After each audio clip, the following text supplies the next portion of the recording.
जिससे दुनिया हार मानी।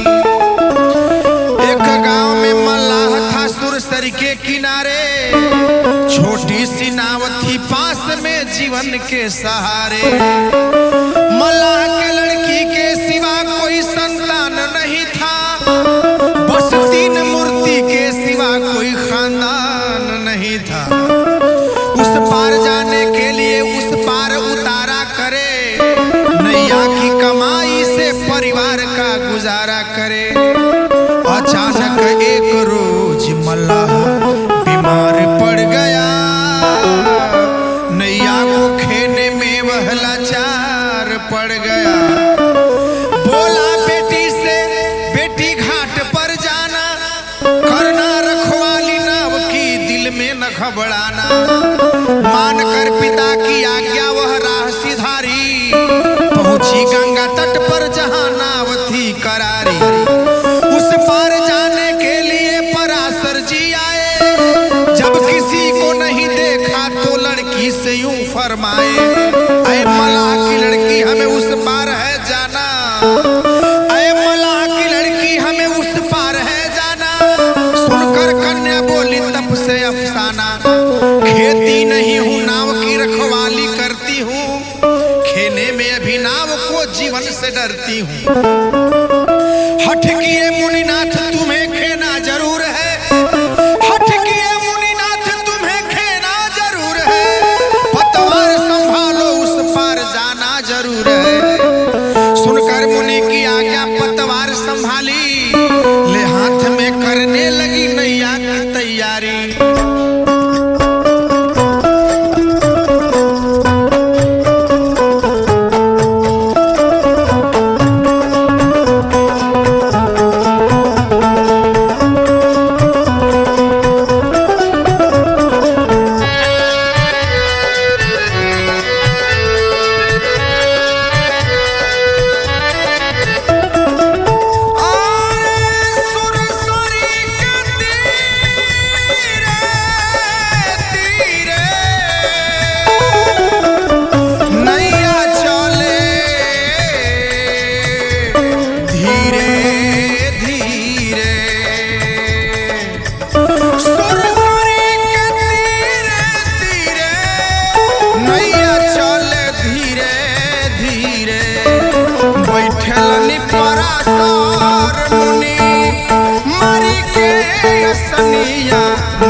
सुंदर सरोवर देख के कहने लगे मुनिराज, विषय वासना करने को इच्छा जगी है आज।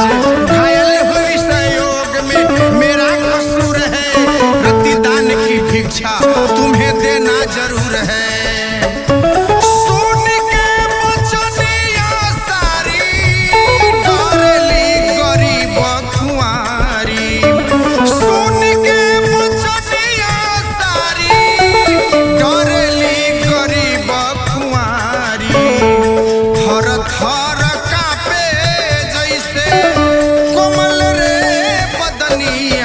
नैया खेवेल मलहिनिया, नैया खेवेल मलहिनिया, नैया खेवेल मलहिनिया, नैया खेवेल मलहिनिया, नैया खेवेल मलहिनिया, नैया खेवेल मलहिनिया।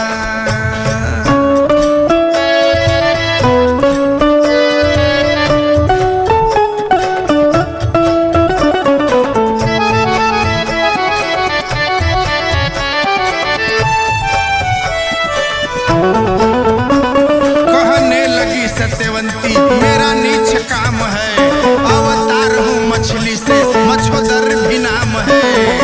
आप मुनि देव ब्रह्म गंगा धाम है, मेरे बदन में भी प्रभु गंगा जाम है। बेटी हूँ गरीब की नादान अभी हूँ, रतिदान की सेवा से अनजान अभी हूँ।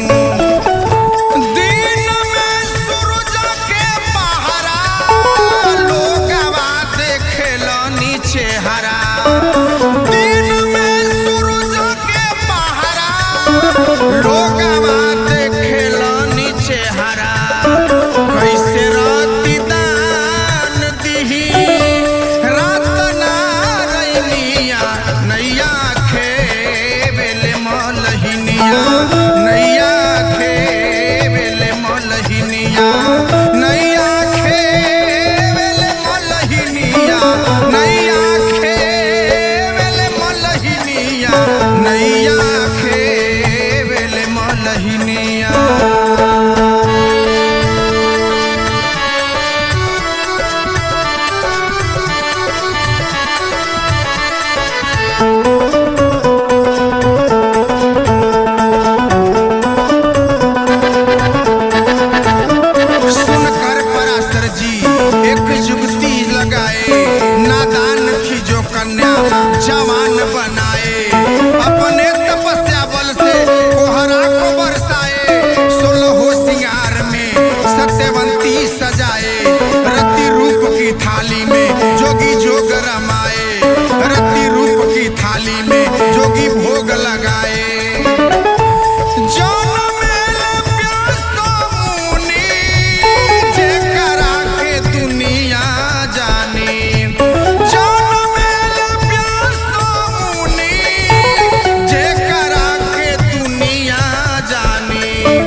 दुल्हन